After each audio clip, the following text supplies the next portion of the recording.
Good morning, my dear students.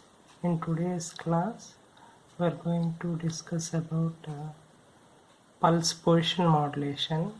The name itself indicating in pulse position modulation, the position of the each pulse is varied according to the message signal. The position of the pulses is varied according to the message signal. And then to generate PPM signal, first PWM signal is generated, and this PWM signal is given as a trigger input to the monostable multivibrator. That means first we have to generate PWM signal, and then this PWM signal is given as a input to the monostable multivibrator. And then by using the comparator you can generate a PWM signal, and this PWM signal is given as an input to the monostable multivibrator. The output of the monostable multivibrator is a PPM signal. Then we can observe the waveforms.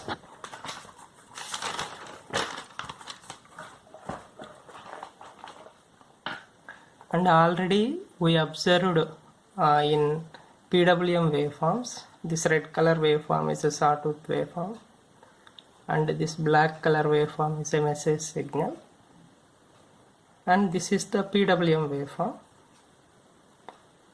Already we seen the operation in the previous class. This is the PWM waveform.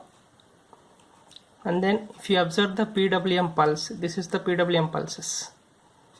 This PWM pulses, at the starting it is going from low to high, from low state to, this is low state to high state. This is called rising edge because of low to high. At the end we are going from high to low. This is high state, and going to low state, it is called a falling edge. Each PWM pulse is going to have a rising edge and falling edge. Rising edge and falling edge. And then here we are going to use, to generate PPM signal, we are going to use monostable multivibrator. When the falling edge comes, initially the monostable multivibrator is in the low state, that means 0 state. And then when falling edge comes, this is falling edge, high to low, falling edge. When falling edge comes, this monostable multivibrator is activated, and it is went to the high state, and it is in the high state for a fixed time and get back to the low state. Okay. And then again in the second pulse also, this is the falling edge. When the falling edge comes, the monostable multivibrator is activated, and it is get into the high state, and it is in the high state for the fixed period and get back to the low state. And then again in the here a pulse, this is the another PWM pulse, this is the falling edge. When the falling edge comes, this monostable multivibrator is activated, and it is the output is high, and it is high for a fixed duration and get back to the low state. In this way we can generate the PPM signal. Here in the PPM signal, the gap between the pulses, this is the gap between the pulses. The gap between the pulses contain the information related to the message signal.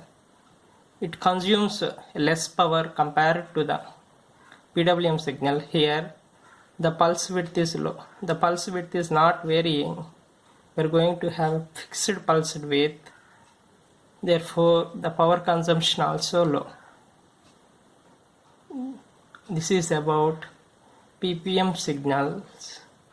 And then the PWM signals and PPM signals combinedly called as a pulse time modulation techniques. PWM and PPM combinedly called as a pulse time modulation techniques. And this is about the PPM. Thank you very much.